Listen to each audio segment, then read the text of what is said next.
welcome to my channel. We are going to be doing a question a day in May where I will be answering a question each day from a member of my community. It's kind of in the title, right? And I also thought it might be fun to show you around my neighbourhood.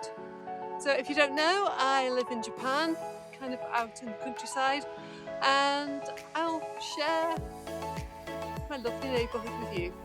Okay, let's get on to today's question. Hello, and today's question is from Karen, and Karen said, Joe, I saw you on a webinar a while ago and you gave lots of great teaching ideas, a lot of which I used. Can you give me some more? I really get stuck when it comes to teaching my kids. This is a really good question. I'd love to know which webinar it was. I can't remember. So, teaching your kids, make it fun. If you struggle with getting your kids to learn, it's because they're finding it boring and they're railing against that. And the reason they will rail against you and they don't do it at school is because they can get away with it with you and they can't at school. Or, generally speaking, they can't at school. They're socially pressured into behaving. So, we never did workbooks. So you might have heard, I can't remember which webinar, or I don't know which webinar it was that you saw me on, but we've never used workbooks.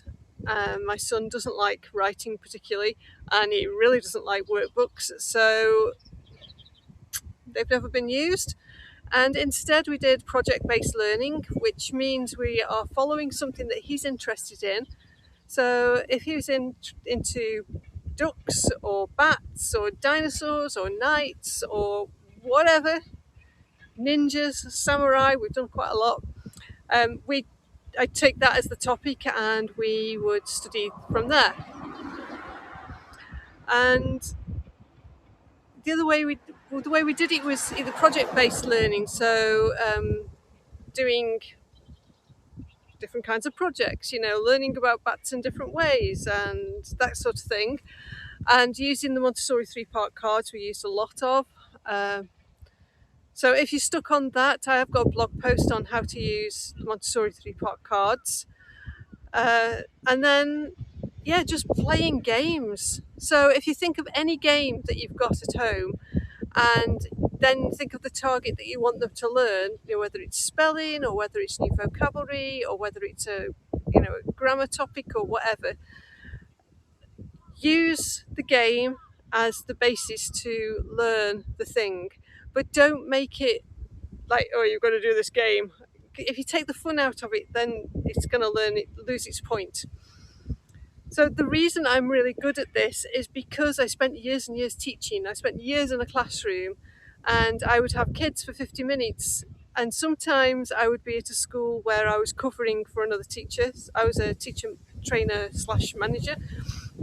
So sometimes I would have to go into a school and I wouldn't know the level of the kids. I wouldn't know where they were in the book. I wouldn't know, anything about them. And I'd have to go in and teach a class. So the only way you can do that is by having a good stockpile of fun games that are adjustable to the child's level. And once you've got that, it's easy.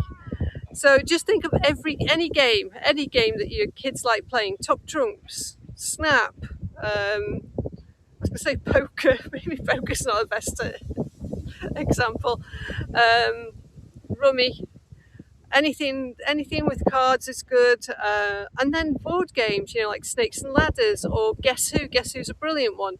So you can switch the images out on Guess Who and then you could put in animals, or you get really specific on types of snakes or whatever it is that your kids are really into, and use that as the basis where they can practice asking and answering questions.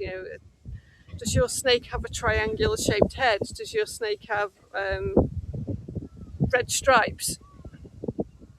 So making it fun I think is the most important thing, and not having fights with them over doing bookwork, because bookwork is boring and they're not going to learn from it. You're not going to learn if you're forced to do something that you hate. If because you've got that resistance. Whereas if you are doing something you love, or you're finding fun, or it's funny, you will remember.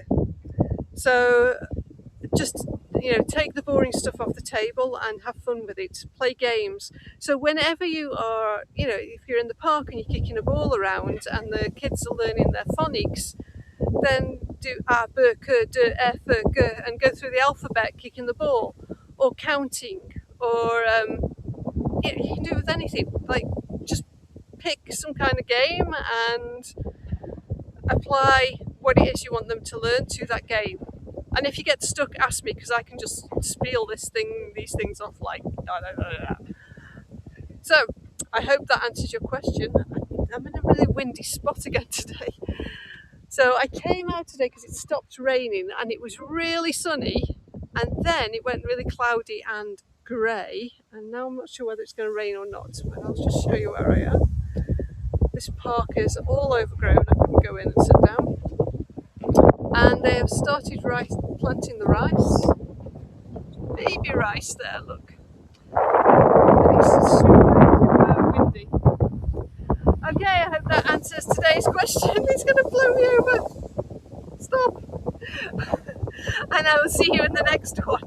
I hope that answered all your questions today. If you have a question, pop it in the form below, and come and join us in Mums That Rock, which is our online community for mums who are multi-passionate and building a business around their family. Please like and subscribe to my channel and all that jazz, and I will see you next time. Cheerio!